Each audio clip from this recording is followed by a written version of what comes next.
All right, so gun out, weapon retention.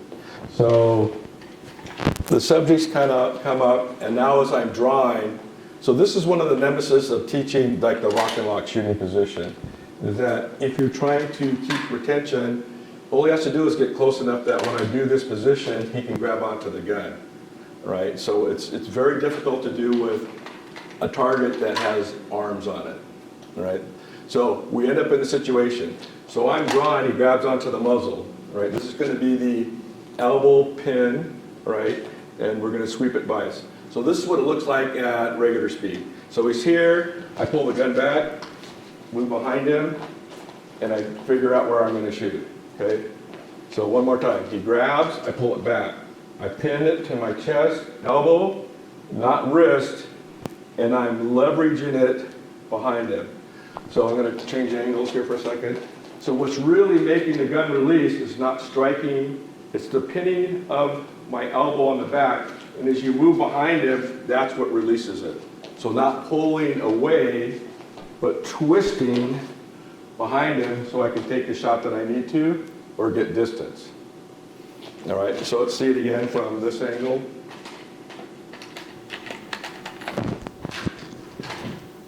So I'm here, he grabs, right, pull it back, move behind. All right, and one more time. So here, again, you can't use it here because there's no leverage point.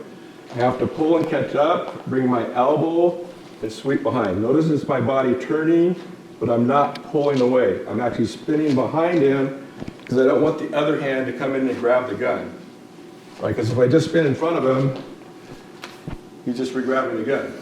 So spinning behind him, I'll give you a different angle, is key. Let's go right here. So he's right here.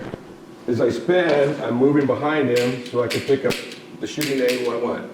I'll also, if he has any type of clothing I can grab onto, I'm going to pull him this direction and downward. The reason for that is it makes him harder for him to spin and grab the gun, and it takes him off balance. All right, so that was gun out, same side grab. Let's go to cross hand grab. So he's grabbing cross hand, right?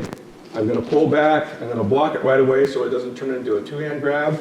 And as I pull back, I'll strip the gun back. This is where it gets tricky because the only control point I have is on his thumb. I'm still going to move behind, right? I can go to the G-wrap position, or if I'm doing one-handed shooting, I have to be relatively quick here because he's going to spin back in to get the gun. I would prefer probably go back to the G-wraps to hold on and control. So one more time. Grabs here. The thumb, I'm bending it, the tip this way. Pull the gun back, and start to move behind him right away. That one's pretty easy. How about two hands on the gun? Here, two hands low. I'm going to change our angle just here. So two hands low. I pull the gun back, I'm threading between, and when I bring my elbow up, it's almost like I have a stick right here, and I'm turning the stick sideways as I twist the gun and pull it back. So he's here, I twist the gun and pull it back. And come back to G-wrap position, right, because he's going to be going back after the gun. So one more time. You can twist this direction, or you can twist this, but really twisting it to pry it out loosens the gun, because you're taking it from an oval shape to a sideways shape, right, and pulling back. Also, I try to keep the gun pointing downward. That's key because if I get up here, I'm still not hitting my arm, but angle it down makes it stronger, pull it back, and I'm ready to go into the secondary position. Continuing on, this is probably the scariest one, and that is I'm searching, and I come around the corner, and the person's going to grab with two hands.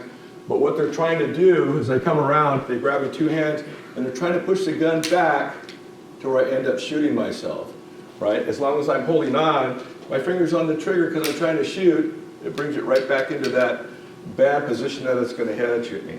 This one's pretty easy, and it's basically going to be an elbow strip. So as he comes up, all I'm doing is I'm going to come over the top with my elbow and pry down. All right? The harder he's trying to bend it back, the easier it comes off, And we're going to get here a little bit more top view. That is, he's here, I come over and down. It's almost like the right baton stick where you come over the top and go down. The only difference is that you're using your elbow to step off line and pry down. All right, so this is what it looks like at regular speed. So I come, he's there, right, boom, come back here, then I can either go to G-wraps or get off line and go to regular shooting position, depending on how close he is to me. So this one, we'll do it from just a different angle, so you can see the elbow over the top.